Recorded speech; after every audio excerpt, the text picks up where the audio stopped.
돈 안 되는 이 땅이라도 위자료로 써. 더 이상 찾지 마. 이틀 만에 돌아온 집은 텅 비어 있었습니다. 벽지가 뜯기고 가구는 한 점도 없었습니다. 거실 바닥에는 지수의 낡은 옷가지만 팽개쳐져 있었고 식탁 위에는 구겨진 땅 문서 한 장이 놓여 있었습니다. 남편에게 전화를 걸었습니다. 해외 로밍으로 전환됩니다. 시어머니와 시누이 모두 같은 안내 멘트가 흘러나왔습니다. 5년간 헌신한 며느리를 버리고 시댁 식구들은 중국으로 떠나버린 것입니다. 남은 것은 수억 원의 빚과 아무도 거들떠보지 않는 산골 땅 문서 한 장뿐이었습니다. 하지만 그들은 몰랐습니다. 쓰레기통에 버린 그 땅 문서가 자신들의 목을 조이는 밧줄이 될 거라는 것을.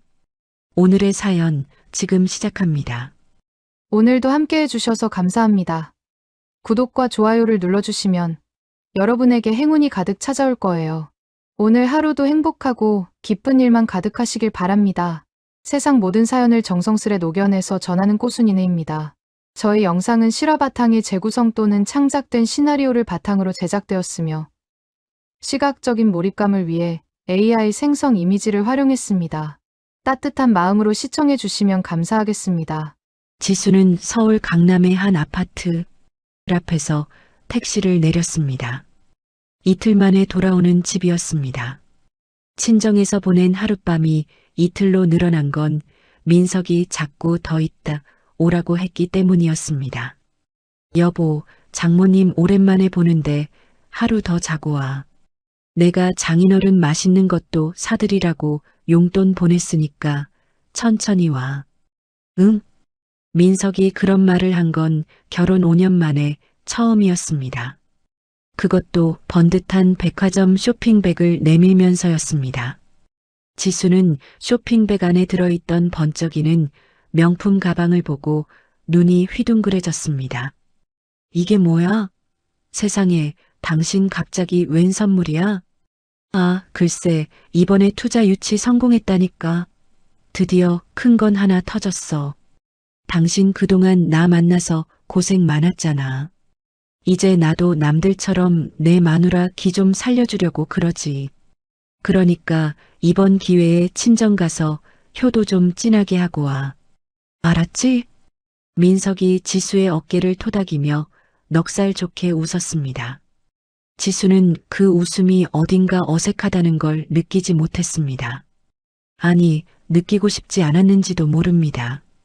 5년 동안 남편의 벤처 사업을 위해 돈 한 푼 안 받고 실장 노릇하며 시어머니 박 여사의 모진 구박을 견디며 살아온 세월이었습니다. 명절마다 친정어머니가 허리 굽혀가며 정성껏 보내준 반찬통은 시누이 미니의 자취방으로 고스란히 옮겨졌습니다. 지수가 속상해서 한마디 하면 박 여사는 눈을 부라리며 고함을 내뱉곤 했습니다. 아, 미니는 밖에서 사 먹는 애 아니냐. 내 친정 엄마가 보낸 게 다 우리 집 식구 먹으라고 보낸 거지. 너 혼자 처먹으라고 보낸 거야? 친정 타령은. 쯧쯧, 배운 게 저러니. 그런 시어머니였습니다. 그래도 민석이 건넨 가방 하나에 지수의 가슴은 뛰었습니다. 나를 아직 사랑하는구나. 이제 우리 집도 볕들 날이 오겠구나 하는 마음에 친정으로 향하는 발걸음이 구름 위를 걷는 듯 가벼웠습니다. 친정에서의 이틀은 행복했습니다. 아버지는 딸이 사온 갈비를 구우며 연신 우리 딸 최고다 하고 웃으셨고 어머니는 지수의 거친 손을 잡고 놓질 않았습니다. 우리 딸 얼굴이 왜 이렇게 반쪽이 됐어? 밥은 제대로 챙겨 먹고 다니는 거니? 시어머니가 또 괴롭히는 건 아니고. 엄마, 나 잘 먹어. 걱정 마. 우리 남편 이제 사업도 잘 풀린대. 이제 고생 끝이야. 지수는 억지로 웃었지만 거울 속 자신의 얼굴을 보지 않으려 했습니다. 광대뼈가 툭 튀어나오고 눈밑이 턱에 죽은 32살의 얼굴은 명문대 졸업하고 대기업 입사했을 때 촉망받던 시절과는 너무나 달랐습니다. 이틀째 저녁 지수는 들뜬 마음으로 민석에게 전화를 걸었습니다.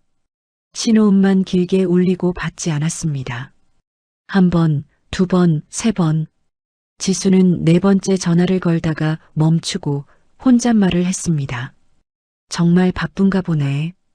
큰 계약이라고 하더니 미팅이 끊이질 않나 봐. 그때는 정말 바보같이 그렇게만 생각했습니다. 다음 날 오전 지수는 서울행 버스에 올랐습니다. 2시간 반을 달려 도착한 아파트 현관 앞에서 지수는 멈춰 섰습니다. 도어락에 손을 대었지만 빨간 불이 들어왔습니다.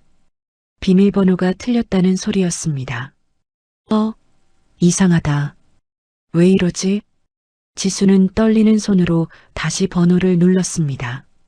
삐삐삐. 그제야 지수의 눈에 현관문 옆에 붙은 노란 종이가 들어왔습니다.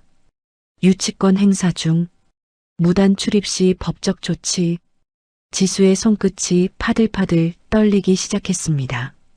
종이를 뜯어내고 미친 듯이 번호를 눌러봤지만 문은 꿈쩍도 하지 않았습니다. 지수는 엘리베이터를 타고 관리사무소로 숨 가쁘게 뛰어내려갔습니다. 저기요, 소장님, 저 1204호 한지수인데요. 우리 집 문이 안 열려요. 누가 비밀번호를 바꿨나 봐요. 관리소장은 돋보기 안경 너머로 지수를 안쓰럽게 쳐다보다가 입을 열었습니다. 아이고, 1204호 댁? 그 집 어제 이사 나갔는데 몰랐어요? 네, 이사라니요? 누가요? 어제 대낮에 이삿짐 트럭이 와서 싹 다 빼갔다니까. 남자분이랑 나이 드신 할머니 그리고 젊은 아가씨까지 셋이서 아주 일일이 지시하면서 짐 다 싣고 갔어요. 남편분이 맞다길래 우린 그런 줄 알았지. 지수의 다리에서 힘이 쭉 빠졌습니다. 관리소장의 입이 움직이는 게 보였지만 귀에는 아무 소리도 들리지 않았습니다. 남자, 나이든 여자, 젊은 여자, 민석과 박여사, 그리고 신우이 민이었습니다. 관리소장의 도움으로 열쇠를 받아 문을 열었을 때 지수는 현관에서 돌처럼 굳어버렸습니다. 벽지는 군데군데 뜯겨나가 흉측했고 바닥에는 가구를 거칠게 끌어낸 흠집이 칼자국처럼 나 있었습니다. 거실 한복판에는 지수가 입던 낡은 옷가지 몇 벌이 쓰레기처럼 바닥에 팽개쳐져 있었습니다. 안방으로 들어가니 벽에 박혀있던 금고가 통째로 뽑혀나간 자리에 하얀 시멘트 가루만 눈물처럼 수북했습니다. 결혼할 때 친정 엄마가 장만해준 예물함은 거실 구석에 발로 차인 듯 뒹굴고 있었습니다. 뚜껑을 열어보니 금가락지 하나 보이지 않고 텅 비어 있었습니다. 어떻게 이래. 지수는 예물함을 들어 올렸다가 힘없이 떨어뜨렸습니다. 손가락 끝의 감각이 얼음장처럼 사라지고 있었습니다. 주방으로 향한 지수의 발이 식탁 앞에서 멈췄습니다. 식탁 옆에는 냄새나는 쓰레기통이 떡하니 놓여 있었습니다. 그 안에 구겨진 서류 봉투 하나와 붉은 딱지가 붙은 고지서들이 지저분하게 쑤셔 박혀 있었습니다. 지수는 떨리는 손으로 봉투를 펼쳤습니다. 강원도 정선 깡촌에 있는 땅 등기권리증이었습니다. 돌아가신 시아버지가 물려준 농사도 못 짓는 돌밭이었습니다. 그 밑에 종이 한 장이 더 있었습니다. 대물변제 계약서. 지수는 그 서류를 읽고 또 읽었습니다. 민석이 지수의 인감을 도용해서 사채며 은행이며 온갖 곳에서 돈을 빌려 쓰고 그 빚을 지수 이름으로 다 돌려놓았다는 내용이었습니다. 서류 사이에 메모지 한 장이 툭 떨어졌습니다. 남편 민석의 글씨였습니다. 돈도 안 되는 이 땅, 세금만 나오길래 내 명의로 던져놨다. 위자료라고 생각하고 가져가라. 그리고 나 찾을 생각 꿈도 꾸지 마. 우리 이제 남남이니까. 지수는 메모지를 쥔 채 부엌 바닥에 털썩 주저앉았습니다. 차가운 타일 바닥의 냉기가 뼈저리게 전해졌습니다. 이게 꿈이 아니라는 뜻이었습니다. 지수는 미친 듯이 민석에게 전화를 걸었습니다. 고객님, 현재 서비스 지역이 아니어서 해외 로밍 안내가 나왔습니다. 시어머니 박 여사에게 걸었습니다. 없는 번호라고 나왔습니다. 신우이 민희도 마찬가지였습니다. 지수는 전화기를 내려놓고 차가운 벽에 등을 기댔습니다. 텅 빈 거실에 노을빛이 비스듬히 들어오고 그 속에서 먼지만이 평화롭게 떠다녔습니다. 지수의 눈에서 굵은 눈물이 뚝뚝 떨어졌습니다. 겨우 몸을 일으킨 지수가 민석의 사무실로 향했습니다. 5년 동안 지수가 땀 흘려 일하던 곳이었습니다. 하지만 엘리베이터 문이 열리자마자 낯선 간판이 보였습니다. 사무실 문에는 시뻘건 압류 딱지가 도배되어 있었고 안에서는 인부들이 망치질을 하고 있었습니다. 저기요, 여기 벤처플러스 사무실 어디 갔나요? 거기요? 벌써 폐업 신고하고 날랐어요. 사장님이 야반도주했다던데? 우린 여기 인테리어 새로 하러 온 사람들이에요. 지수는 복도 한가운데 서서 멍하니 유리문 너머를 바라봤습니다. 민석과 컵라면 나눠 먹으며 웃던 자리, 밤새워 서류 정리하던 책상, 모두 신기루처럼 사라졌습니다. 지수는 혹시나 해서 신우이 민희의 SNS를 확인했습니다. 인천공항 면세점 앞에서 찍은 사진이 올라와 있었습니다. 민희는 명품 선글라스를 쓰고 V자를 그리며 웃고 있었고 그 옆에 시어머니 박 여사가 샤넬 쇼핑백을 양손 가득 들고 개선장군처럼 서 있었습니다. 그 아래 적힌 글귀가 가관이었습니다. 드디어 탈출. 상해에서 멋지게 새 인생 시작할게요. 지수에게 온 쪽지도 한 통 있었습니다. 언니, 그동안 우리 집 식모 사느라 수고했어. 이제 우리 오빠 놔줘. 아, 남은 빚은 언니가 알아서 해결해. 상해는 날씨가 너무 좋다 얘. 지수는 전화기를 식탁 위에 탁 내려놓았습니다. 손이 덜덜 떨려서 더 이상 쥘 수가 없었습니다. 그때 현관 초인종이 요란하게 울렸습니다. 문을 열자 이삿짐 업체 조끼를 입은 남자가 서 있었습니다. 아, 1204호 안주인 되시나? 어제 이사 나갈 때 남편분이 집 가구랑 가전제품, 그거 몽땅 중고 업자한테 현금 받고 팔아넘기셨거든. 아주 땡전 한 푼 안 남기고 싹 쓸어 가시더라고. 혹시나 해서 들러봤소. 현금으로요? 남편이 직접 다 챙겨갔다고요? 그럼요. 트럭 2대분인데 가구가 비싼 거라 돈이 꽤 됐을 텐데 아주 신나서 챙겨가시더만. 지수는 피가 거꾸로 솟는 기분이었습니다.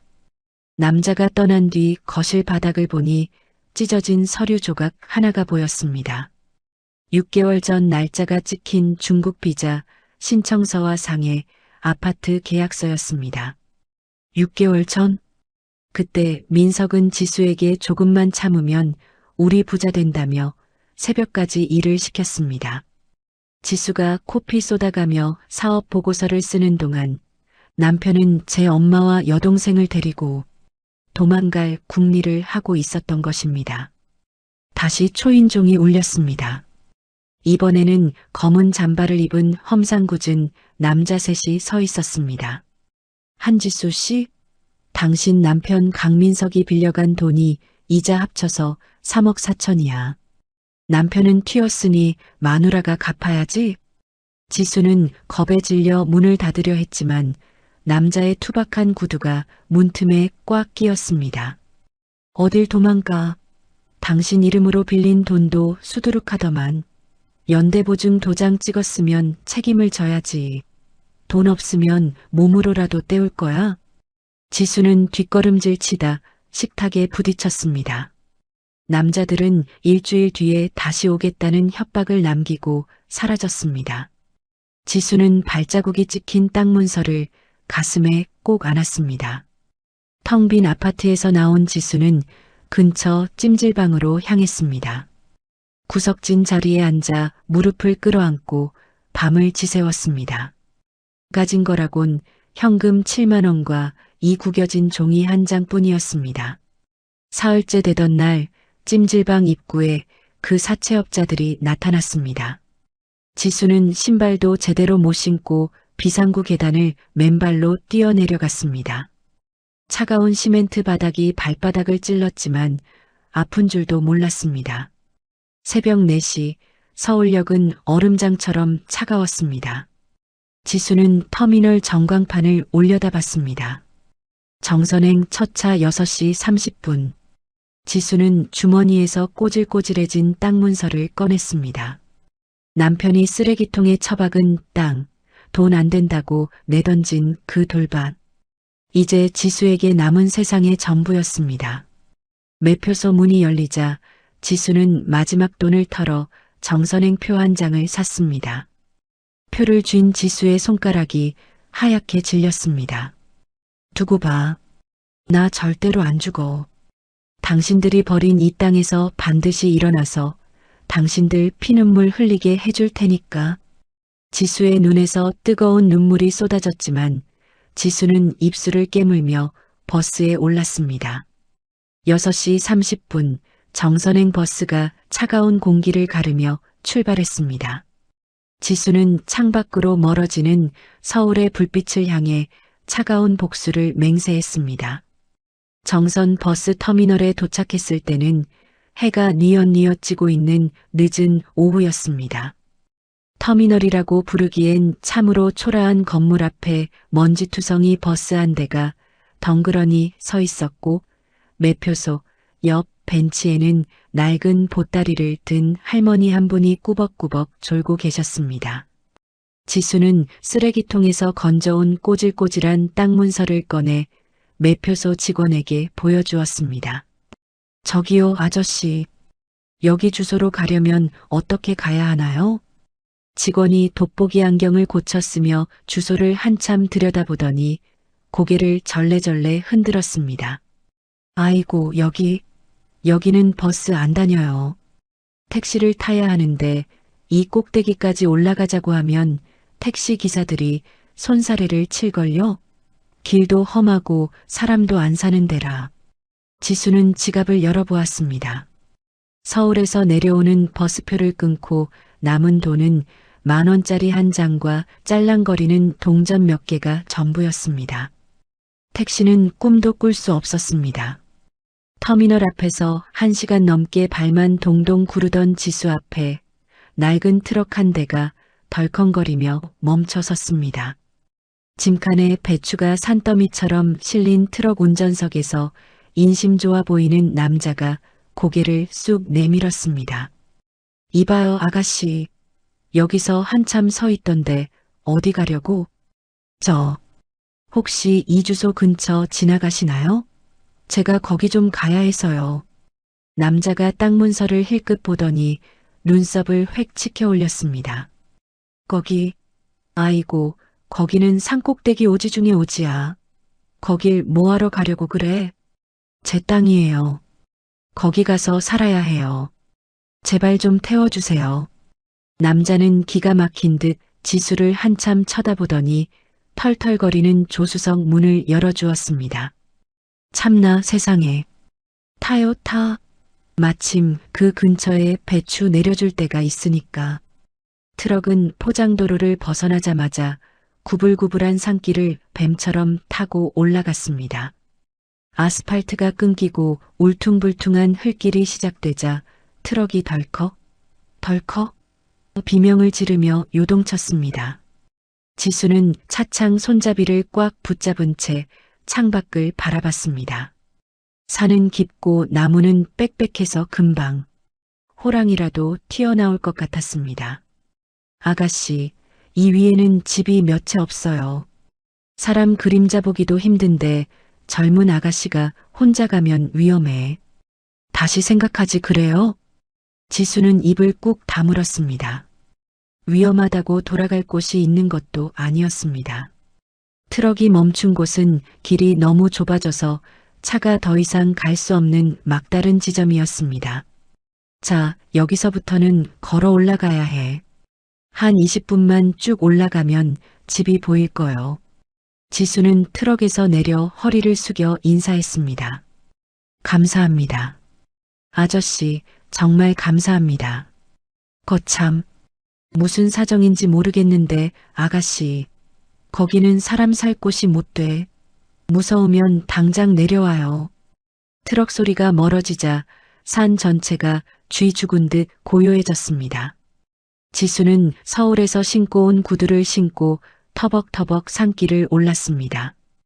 20분이라더니 40분을 걸어도 집은 보이지 않았습니다. 구두 뒤축은 이미 다 까졌고 발 뒤꿈치에서는 피가 배어나와 양말을 적셨습니다. 숨이 턱까지 차올라 주저앉고 싶을 때쯤 덤불 사이로 낡은 건물 하나가 보였습니다. 지수는 그 자리에 우두커니 멈춰 섰습니다. 그건 집이 아니었습니다. 지붕은 썩어서 폭삭 내려앉아 있었고 벽은 금이 가다 못해 속살이 훤히 들여다 보였습니다. 마당에는 사람 키만 한 가시덩굴이 엉겨붙어 있었고 깨진 항아리 조각들이 흉기처럼 뒹굴고 있었습니다. 여기서 어떻게 살라는 거야? 지수의 목소리가 떨려 나왔습니다. 대답하는 건 서늘한 산바람뿐이었습니다. 지수는 구두를 벗어 던지고 맨발로 마당에 발을 들였습니다. 가시덩굴이 발등을 사정없이 긁었지만 아픈 줄도 몰랐습니다. 현관문 역할을 하던 낡은 나무 판자를 밀작 끼익 하는 소름 끼치는 소리와 함께 문이 열렸습니다. 퀴퀴한 곰팡이 냄새가 코를 찔렀습니다.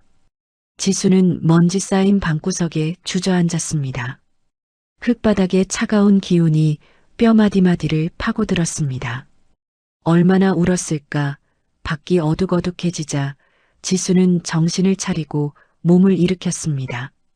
썩은 나뭇가지를 주워 먼지를 쓸어내고 창고 구석에서 찾아낸 낡은 장판 한 장을 바닥에 깔았습니다.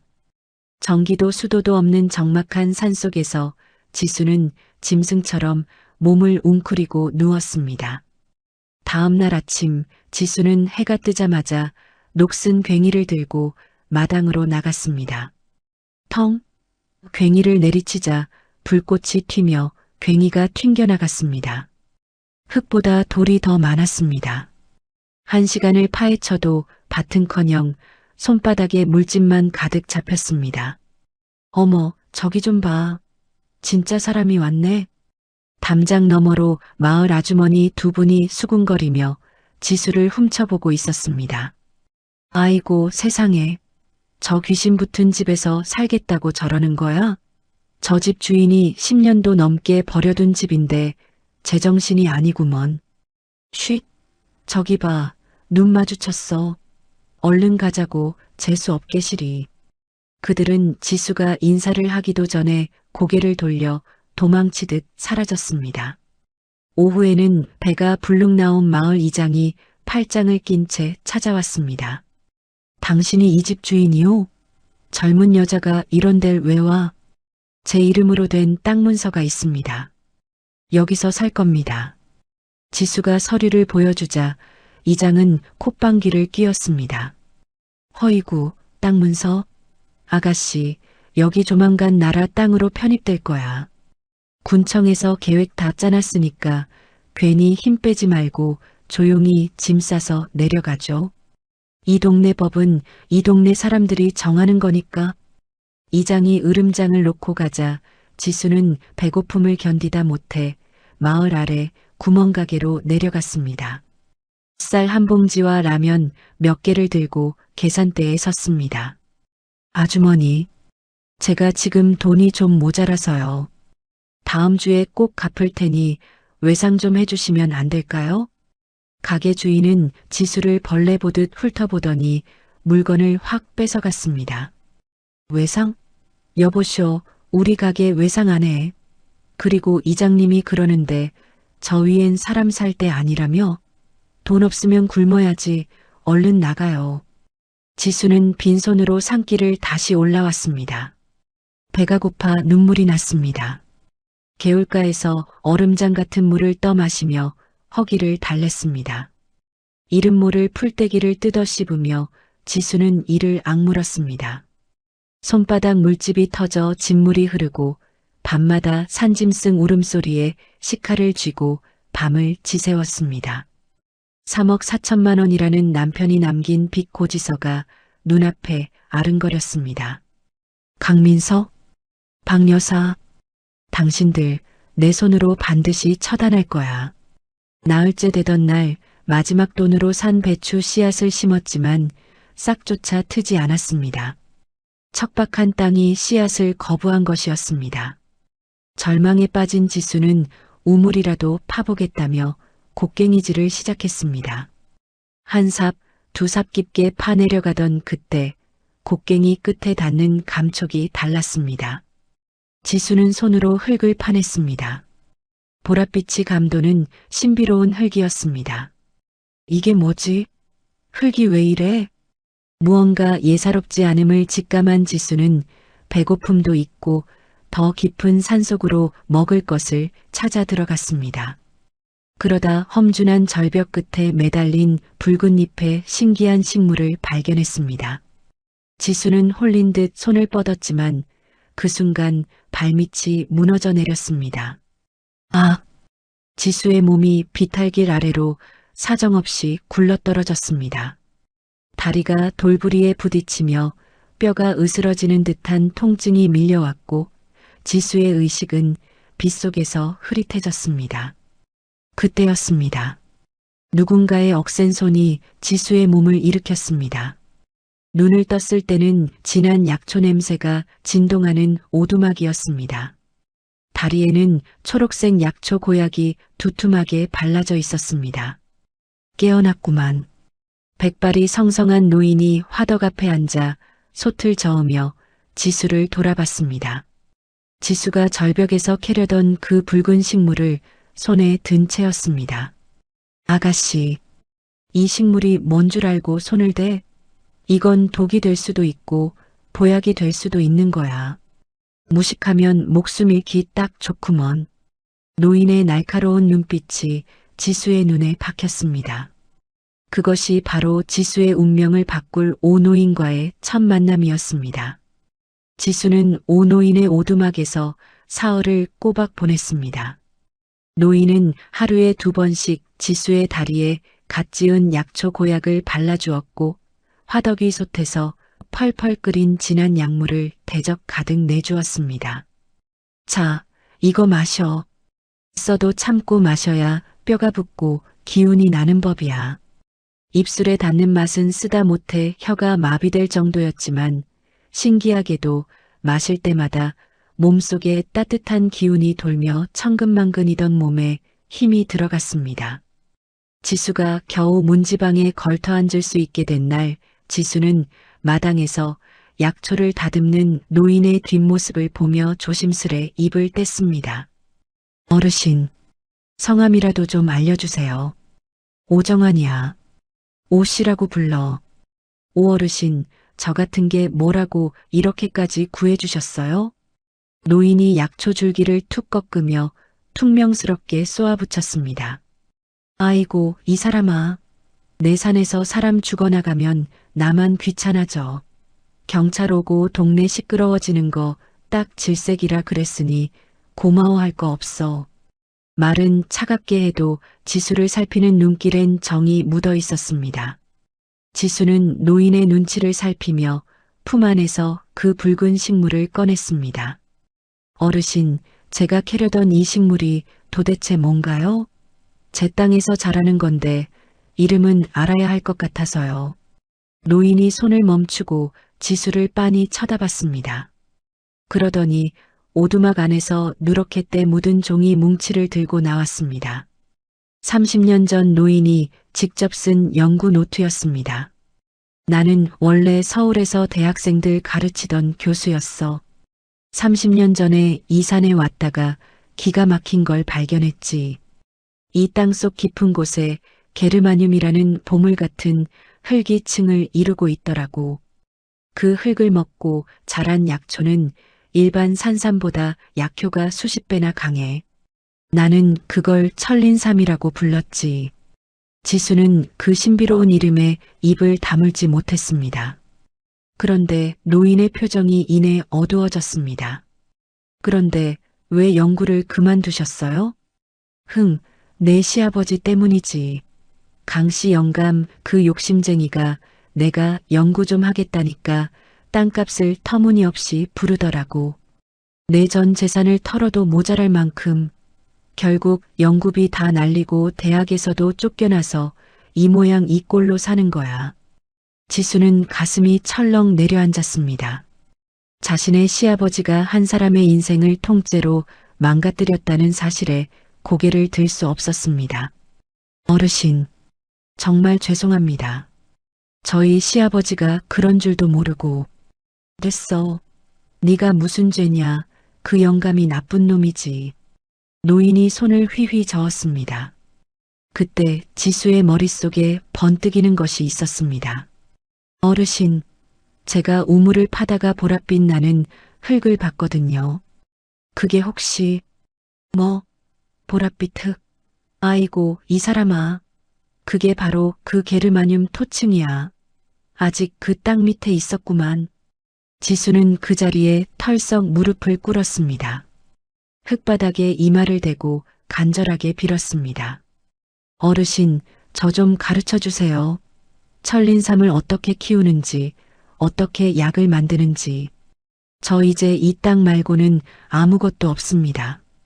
여기서 못 일어나면 저는 죽은 목숨이에요.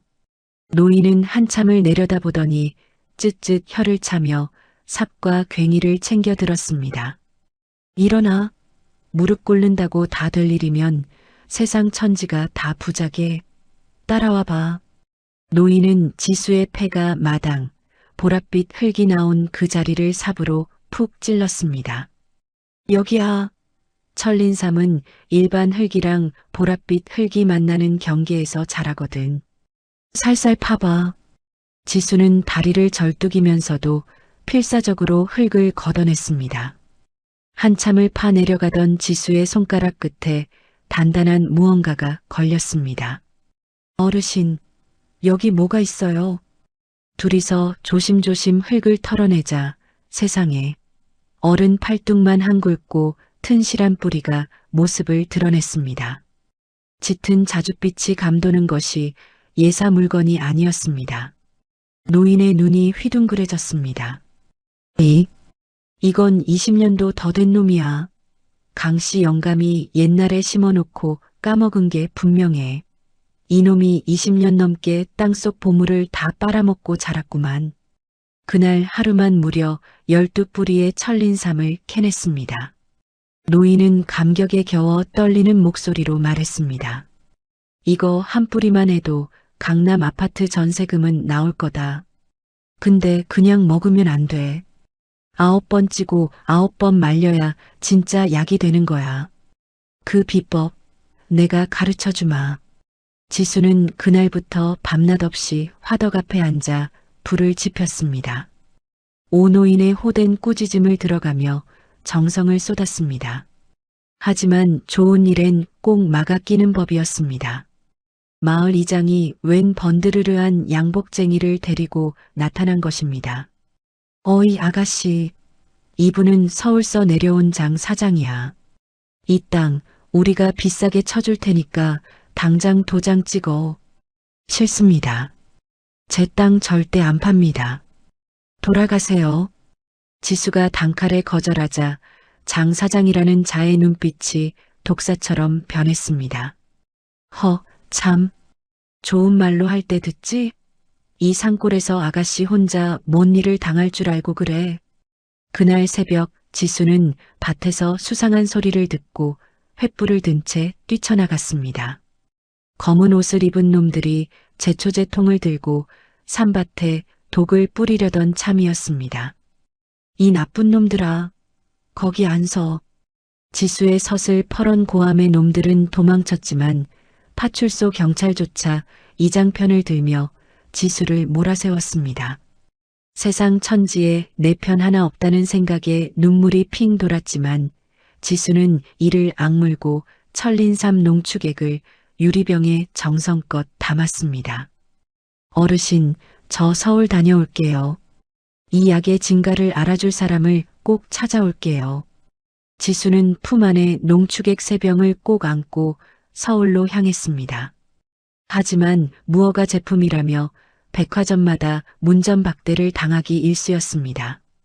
터덜터덜 백화점 로비를 나오던 그때 웬 노신사 한 분이 가슴을 움켜쥐고 바닥에 풀썩 쓰러졌습니다.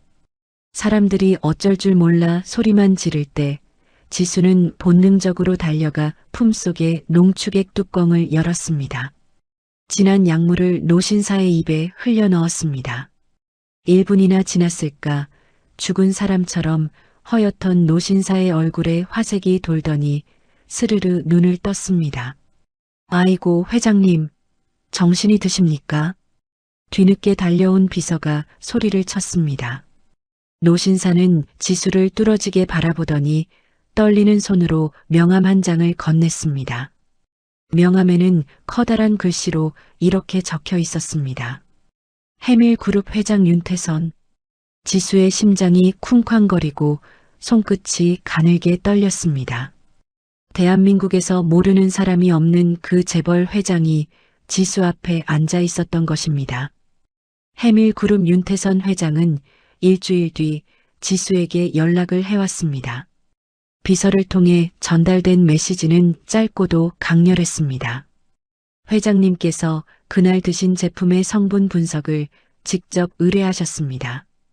결과를 보시고 한지수 씨를 당장 만나고 싶어 하십니다. 서울 여의도 해밀그룹 본사 42층 회장 집무실 앞. 지수는 낡은 운동화에 시장 바닥에서 산 10,000원짜리 남방을 입고 엘리베이터에 올랐습니다. 42층 버튼을 누르는 손가락 끝이 파들파들 떨렸습니다. 거울에 비친 제 모습을 보니 햇볕에 시커멓게 그을린 얼굴에 손마디는 굳은 살로 딱딱해져 있었습니다. 불과 얼마 전까지 정선 산골에서 흙 파먹던 여자가 대한민국 최고 재벌 회장을 만나러 가고 있었습니다. 집무실 문이 열리자 윤 회장이 인자한 웃음을 띠며 일어섰습니다. 백화점 로비에서 죽어가던 사람이라곤 믿기지 않을 만큼 혈색이 발그레했습니다. 한지수 씨, 정말 와줘서 고맙소. 회장님, 몸은 좀 어떠세요? 괜찮으신가 해서요. 괜찮은 정도가 아니야. 그날 지수 씨가 준 그 약을 먹고 나서 몸이 날아갈 것 같아. 우리 주치의가 내 맥을 짚더니 기적이라며 깜짝 놀라지 뭐야. 윤 회장은 탁자 위에 놓인 두툼한 서류 뭉치를 지수 앞으로 밀어놓았습니다. 이게 지수 씨가 준 그 농축액 분석 결과야. 우리 연구소에서 밤을 새워 분석했지. 지수는 떨리는 손으로 서류를 펼쳤습니다. 어려운 말들이 가득했지만 맨 밑에 적힌 굵은 글씨는 눈에 확 들어왔습니다. 일반 산삼 대비 게르마늄 42배, 사포닌 28배. 대한민국 역사상 전무후무한 수치임. 42배야, 42배. 내가 평생 유통업을 했지만 이런 보물은 처음 봐. 지수 씨, 도대체 이걸 어디서 구한 거야? 지수는 정선 산골의 보랏빛 흙 이야기와 오 노인의 정성 어린 가공법을 솔직하게 털어놓았습니다. 윤 회장은 지수의 이야기를 듣는 내내 세상에 하고 감탄하더니 옆에 앉은 젊은 남자를 소개했습니다. 이 사람은 우리 그룹 전략기획본부장 서준이야. 내가 가장 아끼는 사람이지. 서준 본부장은 34세라는 나이가 무색하게 눈빛이 칼날처럼 날카로운 남자였습니다. 그는 지수와 눈이 마주치자 가볍게 고개를 숙였습니다. 지수 씨, 회장님께서 지수 씨의 사업에 20억을 투자하라고 하셨습니다. 공장 세우고 법인 만드는 것까지 저희가 전부 지원하겠습니다. 지수의 입이 떡 벌어졌습니다. 20억이라니 평생 구경도 못 해본 돈이었습니다. 대신 조건이 있어요. 지수 씨의 제품은 우리 해밀그룹에서만 독점 판매하는 겁니다. 할 수 있겠어요? 지수는 무릎 위에 올린 주먹을 꽉 쥐었습니다. 억울하게 버림받았던 세월이 스쳐 지나갔습니다. 네, 회장님. 반드시 목숨 걸고 최고의 약을 만들어내겠습니다. 해밀그룹의 지원은 번개처럼 빨랐습니다. 서준 본부장이 직접 정성까지 내려와 공장 부지를 잡고 일사천리로 공사를 시작했습니다. 마을 입구에 번듯한 현대식 공장이 올라가자 지수를 미친 여자 취급하던 마을 인심이 180도 바뀌었습니다. 구멍가게 아주머니가 지수를 보자마자 버선발로 뛰어나왔습니다. 아이고 한 사장님, 우리 집 배추가 아주 달게 잘 익었어. 이것 좀 가져가서 국 끓여 먹어. 지수는 씁쓸하게 웃으며 배추를 받았습니다. 그리고 서준에게 부탁했습니다. 서준 씨, 공장 직원은 우리 마을 사람들을 우선으로 뽑아주세요. 저 사람들이 저한테 모질게 굴었어도 여기서 일자리가 없어 떠나는 젊은 사람들을 보니 마음이 안 좋아서요. 서준은 지수의 넓은 마음에 감동한 듯 고개를 끄덕였습니다. 공장 가동 첫날 지수를 욕하던 주민 23명이 번듯한 작업복을 입고 지수 앞에 머리를 조아렸습니다. 브랜드 이름은 지수의 숲. 제품이 출시되자마자 난리가 났습니다. 백화점 문을 열기도 전에 줄이 늘어서고 한 달 만에 물량이 동이 났습니다. 지수는 돈을 벌자마자 제일 먼저 은행으로 달려가 남편이 남긴 3억 4천만 원의 사채 빚을 단숨에 갚아버렸습니다. 그리고 그 길로 자기를 협박하던 사채업자 사무실을 찾아갔습니다. 험상궂은 남자가 지수를 보고 기침을 하며 당황했습니다. 지수는 탁자 위에 빚상환 확인서를 쾅 내려놓았습니다. 다 갚았습니다. 그리고 이건 제 변호사가 보내는 내용 증명이에요. 당신들이 나한테 저지른 불법 협박, 이제 법대로 처리할 테니 그렇게 아세요. 사채업자가 입을 쩍 벌린 사이 지수는 차갑게 쏘아붙이고 돌아섰습니다. 찜질방에서 맨발로 쫓겨나던 그날의 서름이 씻겨 내려가는 기분이었습니다. 지수는 경매에 나온 옛 아파트 1204호도 다시 낙찰받았습니다. 텅 빈 거실, 쓰레기통이 놓여있던 자리에 지수는 액자 하나를 세워두었습니다. 남편 민석이 남긴 비정한 메모였습니다. 돈 안 되는 이 땅이나 가져라. 찾지 마라. 지수는 그 메모를 보며 매일 아침 복수의 칼날을 갈았습니다. 지수의 성공 신화는 다큐멘터리 방송까지 탔습니다. 전 국민이 천린삼여제 한지수의 이야기에 울고 웃었습니다. 공장 옆엔 오노인을 위한 멋진 연구소도 생겼습니다. 오노인은 30년 만에 연구복을 입고 어린아이처럼 좋아했습니다.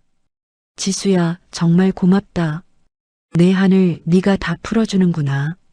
한편 중국 상해에서 거지처럼 지내던 남편 민석과 시댁 식구들도 이 소식을 듣고 까무러쳤습니다. 시누이 미니가 인터넷 화면을 보고 비명을 질렀습니다. 오빠, 이것 좀 봐. 이거 지수 언니잖아. 천린삼여제. 세상에 저 땅이 수조원 가치가 넘는데. 민석은 화면 속 지수를 보며 제 머리카락을 쥐어뜯었습니다. 자기가 쓰레기통에 버린 그 땅이 황금알을 낳는 거위였다니. 박 여사는 자리를 박차고 일어났습니다. 뭐해? 당장 한국 가서 그 땅 뺏어와야지. 너의 아버지가 물려준 건데 왜 전현이 다 처먹어. 다음 날 아침 정선 공장 정문 앞. 지수는 서준 본부장에게 부탁해 커다란 전광판을 설치하고 수많은 기자를 불렀습니다. 오전 10시 택시에서 내린 민석과 박 여사, 민희는 공장의 어마어마한 규모를 보고 입이 떡 벌어졌습니다. 민석은 카메라가 깔린 걸 보고는 비굴하게 웃으며 지수에게 다가왔습니다. 무릎을 꿇고 용서를 비는 척하며 땅을 뺏으려는 속셈이었습니다. 하지만 민석이 지수 앞에 엎드리려던 찰나 지수가 리모컨을 눌렀습니다. 삑! 대형 전광판에 영상이 터져 나왔습니다. 민석이 중국 도박장에서 낄낄거리며 지수를 비웃던 은밀한 영상이었습니다. 한국의 멍청한 마누라가 빚다 갚고 있을 텐데 무슨 걱정이야? 그 여자는 내가 시키면 시키는 대로 하는 노예야, 노예. 기자들의 카메라 플래시가 번쩍이며 민석의 얼굴을 하얗게 비쳤습니다. 민석의 얼굴이 순식간에 시체처럼 창백해졌습니다. 민석은 전광판을 멍하니 올려다보며 입을 벌렸다 닫았습니다. 화면 속 자신의 얼굴이 아주 가관이었습니다. 도박장 테이블에 칩을 짤랑거리며 던지고는 좋다고 헤헤거리며 웃던 그 얼굴이 대낮 햇살 아래 만천하에 드러나고 있었습니다. 기자들이 하이에나처럼 민석을 향해 달려들었습니다. 강민석 씨, 지금 전광판에 나오는 저 영상 속 인물 본인 맞지요? 마누라 버리고 중국으로 야반도주했다는 게 사실입니까? 한 말씀 하시죠. 민석은 카메라를 향해 손을 휘저으며 뒷걸음질을 쳤습니다. 이때 뒤에 서 있던 박 여사가 아들의 팔을 잡아 끌며 전광판보다 더 크게 소리를 질렀습니다. 찍지 마. 이 사람들아, 카메라 안 꺼? 남의 집안일에 웬 참견이야. 박 여사는 기자들 사이를 불도저처럼 뚫고 지수에게 달려들었습니다. 지수의 머리채를 잡아 낚아채려는 순간 양옆에 서 있던 덩치 큰 경호원들이 박 여사의 팔을 척하고 붙잡았습니다. 이거나, 이 짐승 같은 놈들아, 이게 어디서 어른 팔을 잡아. 박 여사는 경호원의 손을 뿌리치려 버둥거리다가 안 되겠다 싶었는지 바닥에 대자로 털썩 주저앉았습니다. 그러더니 길바닥을 손바닥으로 치며 대성통곡을 하기 시작했습니다. 아이고 동네 사람들아, 며느리가 시어머니를 때려잡네. 사람 살려. 나 며느리한테 맞아 죽는다. 기자들의 카메라가 바닥에 드러누워 발을 구르는 박 여사를 구석구석 비췄습니다. 아무도 박 여사의 몸끝 하나 건드리지 않았다는 걸 모든 카메라가 생중계하고 있었습니다. 지수는 그런 박 여사를 싸늘하게 내려다보며 눈 하나 깜짝하지 않았습니다. 지수의 서늘한 시선이 이번엔 남편 민석에게 향했습니다. 민석이 비굴하게 지수 앞으로 다가오더니 털썩 무릎을 꿇었습니다. 지수야, 내 말 좀 들어봐. 나도 사기를 당해서 그런 거야. 투자금을 다 날리고 너까지 위험해질까봐 너를 지키려고 어쩔 수 없이 떠난 거야. 나도 피눈물 흘리며 갔다고. 민석의 눈에 닭똥 같은 눈물이 맺혔습니다. 입술을 파들파들 떨며 지수의 구두 앞에 이마를 지시겨대려 했습니다.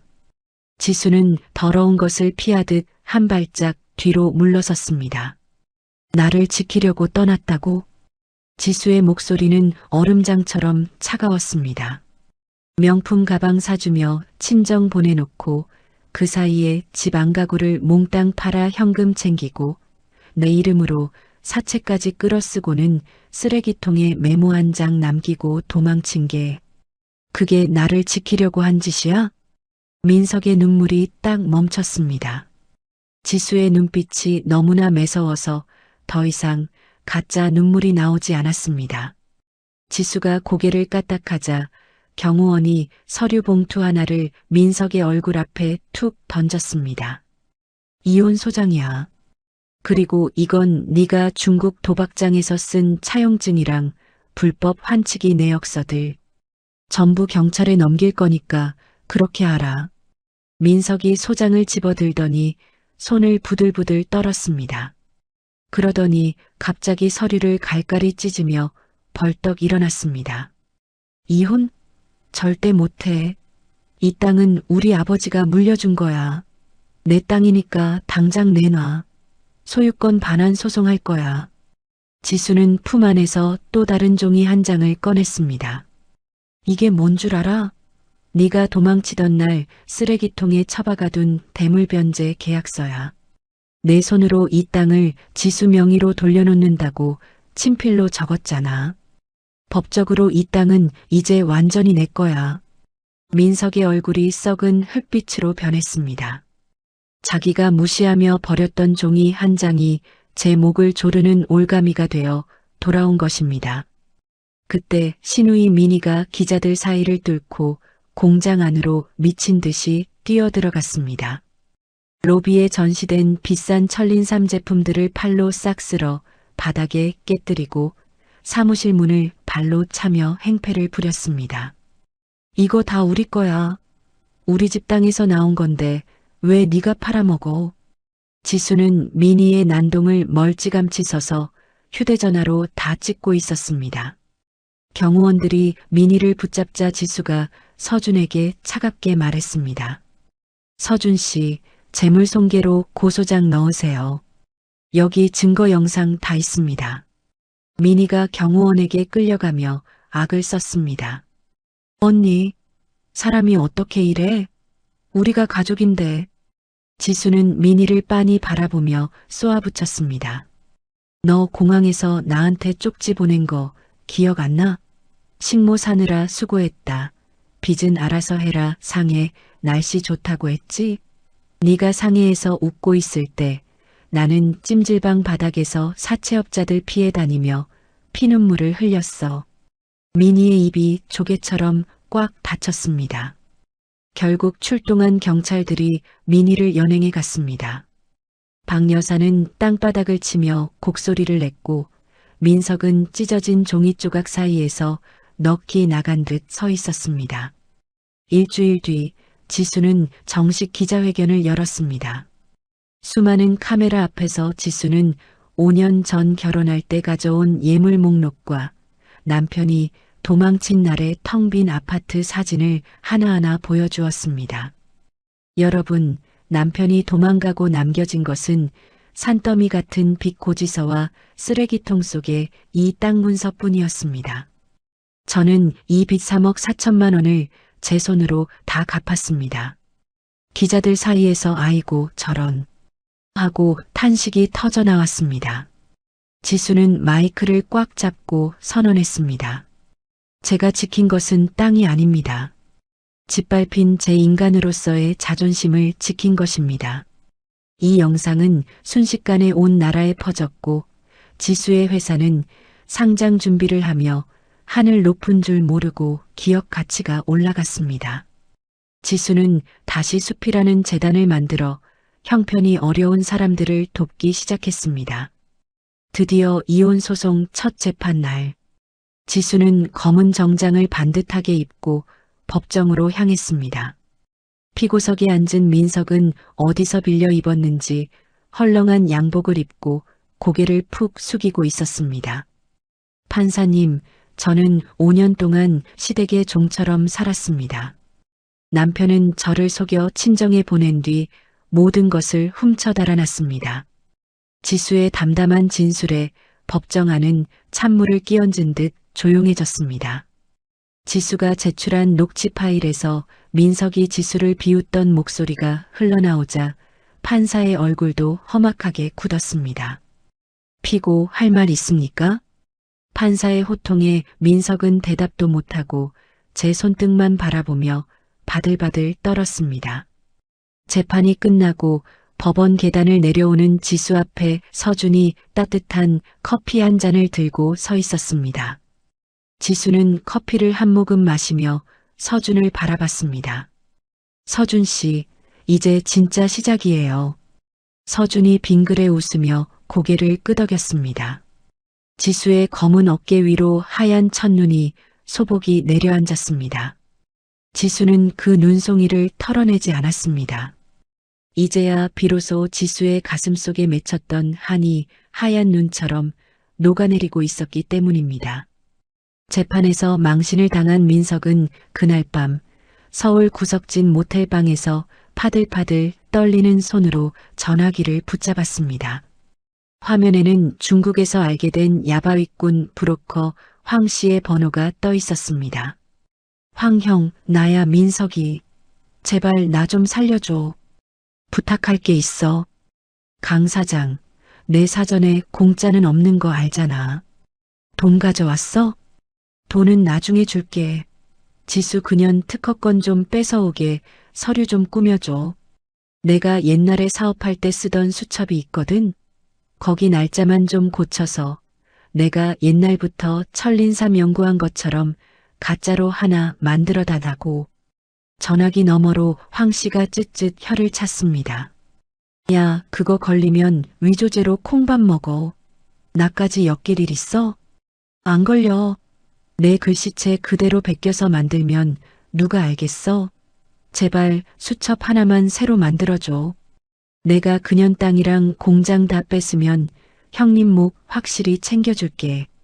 민석은 이 말을 모텔 벽에 찌우며 눈을 감았습니다. 법정에서 지수가 자기 수모를 고발할 때 남몰래 주먹을 꽉 쥐고 부르르 떨던 그 열등감이 폭발한 것입니다. 지수의 말이 다 맞는 말이라 더 화가 치밀었습니다. 일주일 뒤 민석은 파렴치하게도 법원에 특허권 소송을 걸었습니다. 지수의 숲이 자기 아이디어를 도둑질했다는 겁니다. 황 씨가 만들어준 가짜 수첩과 위조된 입금증까지 증거로 냈습니다. 판사님, 여기 보세요.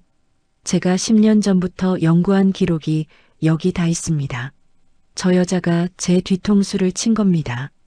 법원은 일단 사실을 확인해야 한다며 지수의 숲 제품 판매를 당장 중지하라는 가압류 결정을 내렸습니다. 날벼락도 이런 날벼락이 없었습니다. 전국 백화점에서 지수의 제품이 싹 사라졌고 정선 공장 마당에는 배송 나가지 못한 상자들이 산더미처럼 쌓였습니다. 지수는 사무실 의자에 앉아 멍하니 창밖을 봤습니다. 트럭들은 서 있고 기계 소리는 멈췄습니다. 가압류라니. 어떻게 공들여 세운 회사를 한순간에. 지수는 두 손으로 얼굴을 감싸 쥐었습니다. 거친 숨이 새어나왔습니다. 이대로 석 달만 지나면 회사는 망할 판이었습니다. 직원들 월급이며 은행 이자가 목을 조여왔습니다. 거기에 마귀 같은 일이 또 터졌습니다. 공장 앞에 웬 사람들이 머리띠를 두르고 나타나 지수의 숨 먹고 온몸에 두드러기가 났다. 간 수치가 올라가서 사람 잡을 뻔했다. 며 악을 써댔습니다. 민석이 돈 주고 고용한 가짜 환자들이었습니다.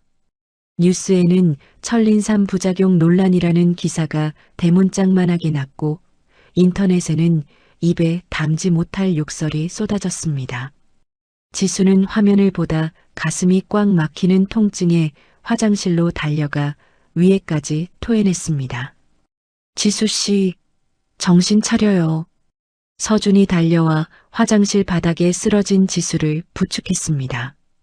지수의 팔은 뼈만 남은 듯 앙상했습니다. 그날 저녁 지수는 결국 정신을 잃고 응급실로 실려갔습니다. 의사는 과로와 극심한 스트레스로 위장이 다 망가졌으니 절대 안정을 취해야 한다고 경고했습니다. 지수가 산소호흡기를 끼고 누워있다는 소식에 민석은 모텔에서 낄낄거리며 좋아했습니다. 어머니 들었어? 지수 그년 다 죽어간대. 그년 죽으면 아직 이혼 전이니까 내가 1순위 상속인이야. 저 땅이랑 공장 다 우리 거 된다고. 박 여사도 입이 귀에 걸려 꽃바구니를 들고 병실로 잠입했습니다. 지수가 눈을 감고 누워있자 박 여사는 뱀처럼 서늘한 미소를 지었습니다. 꼴 좋다 요거사. 심희한테 대들더니 벌 받은 게야. 박 여사가 지수의 산소호흡기 줄을 확 잡아 빼려던 그 찰나 뒤에서 누군가 박 여사의 손목을 억세게 낚아챘습니다. 정선에서 달려온 오 노인이었습니다. 이게 무슨 천벌 받을 짓이오. 누구야 당신. 놓지 못해? 며느리 죽기를 기다리는 시어머니라니 당장 여기서 꺼지시오. 한 번만 더 이 아이 근처에 얼씬거리면 내 가만두지 않겠어. 오 노인의 시퍼런 눈빛에 박 여사는 주랭랑을 쳤습니다.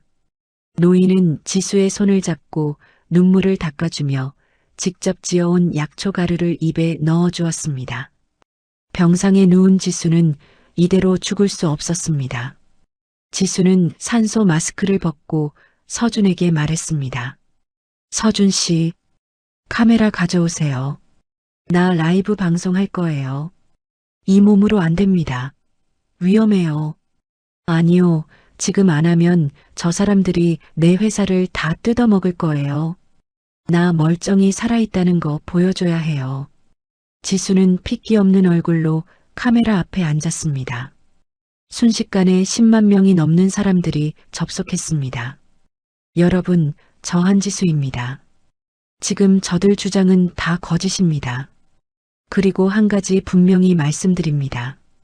제가 혹시 잘못되더라도 제 재산은 몽땅 사회에 환원합니다.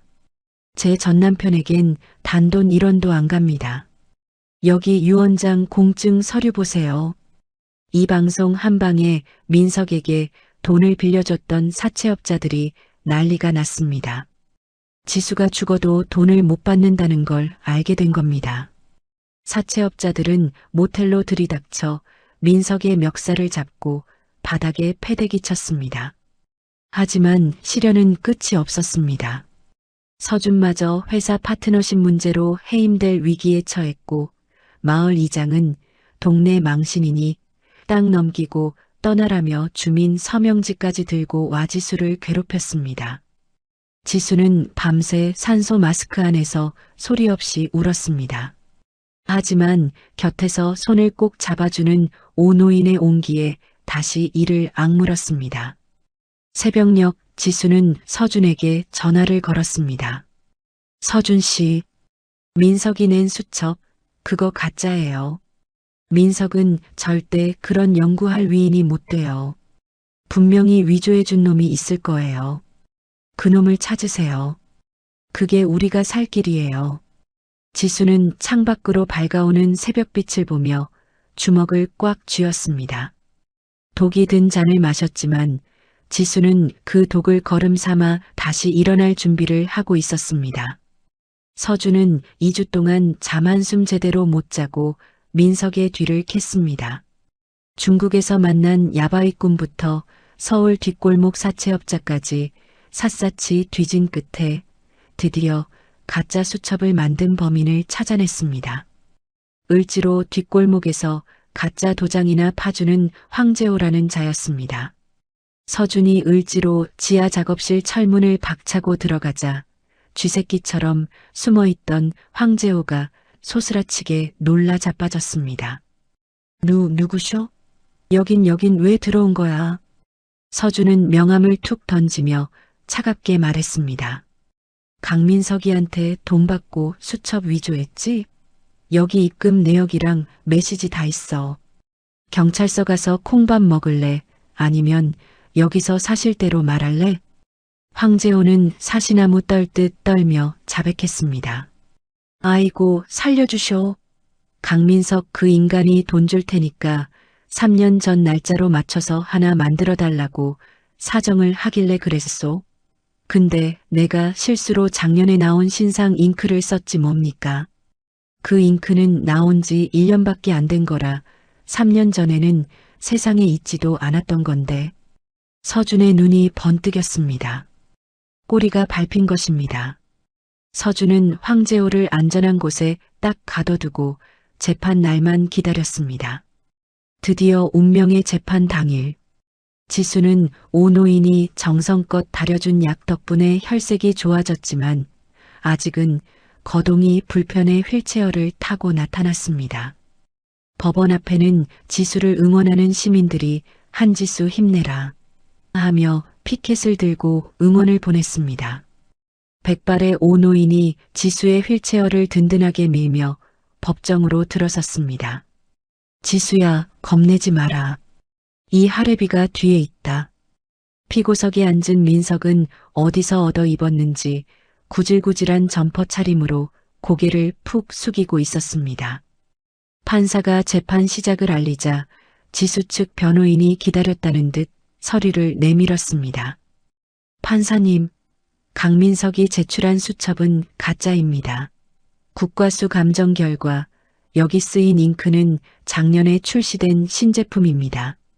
3년 전에는 구경도 못할 잉크인데 어떻게 3년 전 수첩이 존재합니까?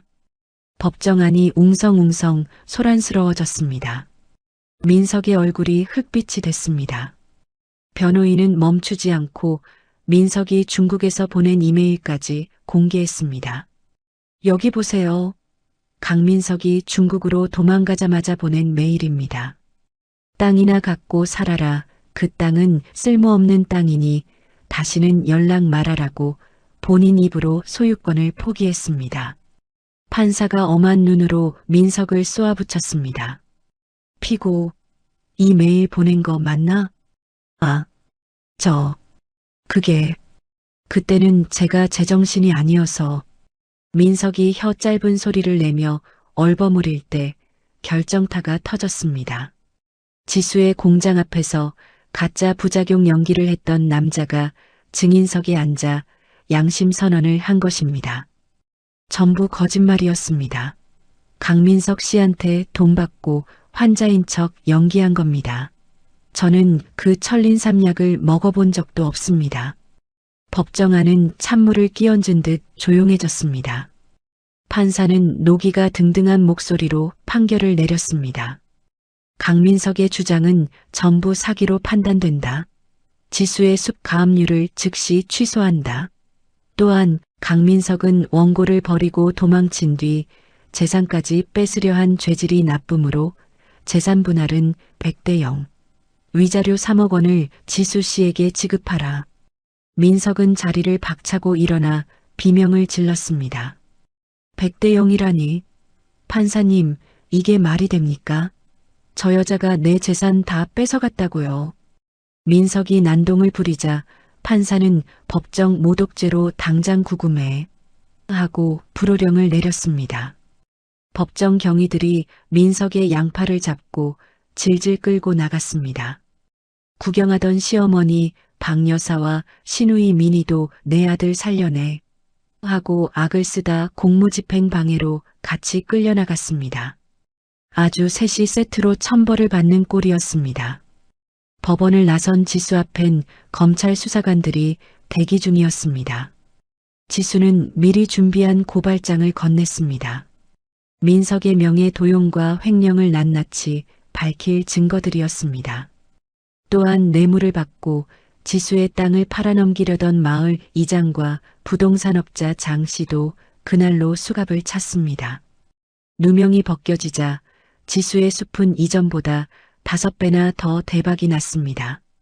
지수는 자기를 배신하려 했던 직원들까지 한 번은 용서하겠다며 품어주는 대인배의 면모를 보였습니다. 서준은 지수를 지켜낸 공로로 전무이사로 승진했고 지수는 오 노인에게 회사 지분 10%를 주며 평생 제 가족으로 모시겠다고 약속했습니다. 노인은 서명하며 아이처럼 눈물을 훔쳤습니다. 한편 감옥으로 가기 전 유치장에 갇힌 민석과 시댁 식구들은 더 무서운 일을 겪었습니다. 중국에서 그들을 쫓아온 사채업자들이 한국 경찰서 앞까지 찾아와 진을 치고 있었던 겁니다. 살려주세요. 차라리 감옥에 넣어주세요. 중국 사람들이 우리 죽이려 해요. 박 여사는 경찰서 바닥에 머리를 찌우며 울부짖었습니다. 지수는 면회실 유리 너머로 민석을 빤히 바라봤습니다. 지수야, 나 한 번만 살려줘. 제발. 민석이 비굴하게 빌었지만 지수는 차갑게 대꾸했습니다.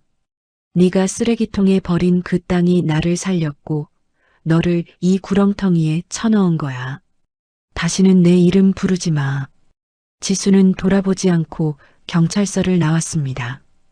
밖에서 기다리던 서준이 지수의 따뜻한 손을 잡았습니다.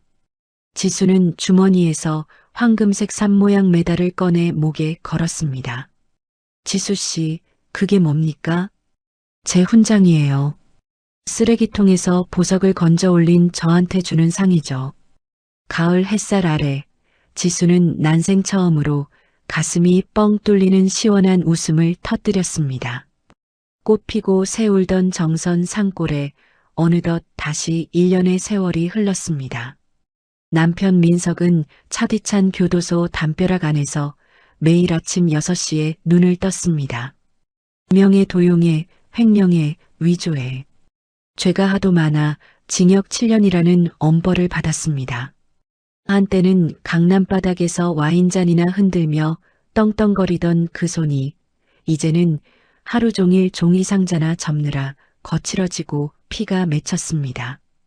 같은 시각 서울의 한 요양원 창가에는 시어머니 박 여사가 초점 없는 눈으로 앉아 있었습니다. 치매가 귀신같이 찾아와 제 정신이 아니었습니다. 민서가 우리 아들 밥 먹어야지. 엄마가 갈비 맛있게 구워놨다. 간병인이 숟가락을 쥐어줘도 박 여사는 허공만 보며 아들 이름만 불렀습니다. 시누이 민희도 별 수 없었습니다. 벌금 낼 돈이 없어 노역장에 끌려가 매일 산더미 같은 세탁물을 빨며 손톱이 다 빠지도록 고생을 했습니다. 민희가 노역장에서 눈물로 쓴 편지가 지수의 책상에 도착했습니다. 언니, 내가 죽을 죄를 지었어. 한 번만 살려줘. 언니 회사에서 청소라도 할게. 제발. 지수는 그 편지를 가만히 내려다보다가 아무런 대꾸도 없이 문서 분쇄기에 쑥 집어넣었습니다. 위잉 소리와 함께 가짜 눈물이 섞인 편지는 종이 조각이 되어 사라졌습니다. 지수는 이제 그런 비굴한 편지에 흔들릴 사람이 아니었습니다. 지수의 숲은 이제 대한민국을 넘어 세계로 뻗어나갔습니다. 일본이며 미국이며 지수의 천린삼을 목구해서 난리였습니다. 지수는 화려한 시상식 무대에 올라 반짝이는 트로피를 들어 올렸습니다. 이 상은 저 혼자 잘나서 받은 게 아닙니다. 정선의 기름진 땅과 저를 믿어준 모든 분의 상입니다. 지수는 예전에 쫓겨났던 서울 아파트 1204호도 다시 예쁘게 꾸몄습니다. 1년 전 빛 고지서와 쓰레기통이 놓여있던 그 식탁 위에는 이제 전 세계 불우이웃들이 보내온 감사장과 아이들의 웃는 사진이 꽃밭처럼 피어 있었습니다. 정선에 썩어가던 폐가는 이제 한지수 기념관이 되었습니다. 버려진 것들의 가치를 찾는 곳이라는 간판 아래 전국에서 상처받은 사람들이 찾아와 지수의 손때 묻은 괭이와 구겨진 땅 문서를 보며 희망을 얻고 돌아갔습니다. 지수를 귀신 붙은 집 여자라고 손가락질하던 마을 사람들은 이제 지수를 마을의 보배라며 신주단지 모시듯 했습니다. 공장 덕분에 마을에 돈이 돌고 젊은이들이 돌아오니 동네 전체가 잔치집 같았습니다. 오노인도 30년 만에 연구복을 입고 신약 개발에 성공해 전 세계 의학계를 깜짝 놀라게 했습니다. 어느 일요일 오후 서준 전무가 지수를 정선 공장 테라스로 데려갔습니다. 거기엔 예쁜 꽃다발과 작은 상자가 놓여 있었습니다. 지수 씨, 당신이 법정에서 휠체어 타고 당당하게 싸우던 그날부터 이 말을 하고 싶었습니다. 앞으로 당신 식탁 위에 눈물이나 빚쟁이 고지서가 올라오는 일은 절대 없게 하겠습니다. 나랑 결혼해 주겠습니까? 서준이 반지를 내밀자 지수의 눈시울이 붉어졌습니다. 한때 돌밭이었던 저 밑의 산밭이 이제는 초록빛 비단처럼 물결치고 있었습니다. 네, 고마워요, 서준 씨. 두 사람의 결혼식은 정선 숲속에서 소박하게 열렸습니다. 오 노인이 주례를 서며 지수야, 너는 이제 충분히 행복할 자격이 있다. 하고 외치자 온 동네 사람들이 박수를 쳤습니다. 친정 부모님을 껴안고 지수는 참았던 눈물을 펑펑 쏟았습니다. 5년의 서름이 그 눈물에 씻겨 내려갔습니다. 지수의 성공 신화는 영화로도 만들어져 온 나라 사람들을 울렸습니다. 감옥에서 그 뉴스를 보던 민석은 벽만 보며 한숨을 쉬었습니다. 훗날 민석이 출소해 지수의 회사 정문 앞까지 찾아왔지만 너무나 눈부시게 성공한 지수의 모습에 감히 발을 들이지 못하고 도망치듯 돌아섰습니다. 민석이 보내온 만나달라는 구걸 섞인 편지에 지수는 딱 한 줄을 적어 반송했습니다. 나를 찾지 마라. 민석이 지수에게 썼던 그 독한 말을 그대로 돌려준 것입니다. 지수는 이제 남의 눈치 보는 며느리도 무시당하는 아내도 아니었습니다. 오직 한지수라는 이름 석자로 세상의 주인공이 되었습니다. 배 저무는 정선의 철린 산밭. 지수는 바람에 흔들리는 초록 잎사귀들을 보며 환하게 미소 지었습니다. 사무실 책상 위 유리 액자 속에 구겨졌던 땅 문서 위로 황금빛 노을이 따뜻하게 내려앉았습니다. 진심은 땅을 속이지 않는다. 지수의 인생은 이제야 진짜 꽃을 피우고 있었습니다. 버려진 땅 문서 한 장이 한 여자의 인생을 바꿨습니다. 쓰레기통 속에 구겨진 채 아무 가치도 없다고 내던져진 종이 한 장. 하지만 그 종이를 주워든 사람은 포기하지 않았습니다. 맨발로 산길을 올라가고 돌밭을 괭이로 파헤치고 빗속에서 쓰러지면서도 다시 일어났습니다. 세상이 등을 돌려도 땅은 거짓말을 하지 않았습니다. 정성을 쏟은 만큼 돌려줬고 흘린 땀만큼 열매를 맺었습니다. 사람이 사람을 버릴 수는 있어도 진심까지 버릴 수는 없었습니다. 지수가 증명한 것은 철린 삶의 가치가 아니었습니다. 버림받아도 무너지지 않는 사람의 힘이었습니다. 누군가 지금 이 순간 텅 빈 식탁 앞에 앉아 있을지도 모릅니다. 아무것도 남지 않았다고 느끼는 분이 계실지도 모릅니다. 하지만 기억해 주십시오. 바닥을 찍어본 사람은 올라갈 일만 남아 있다는 것을. 쓰레기통 속에 버려진 것이라도 주워들 용기만 있다면 그것이 당신의 인생을 바꿀 수 있다는 것을. 이야기를 끝까지 들어주신 분이 계시다면 잘 들었다고 댓글 하나만 남겨주세요. 감사합니다.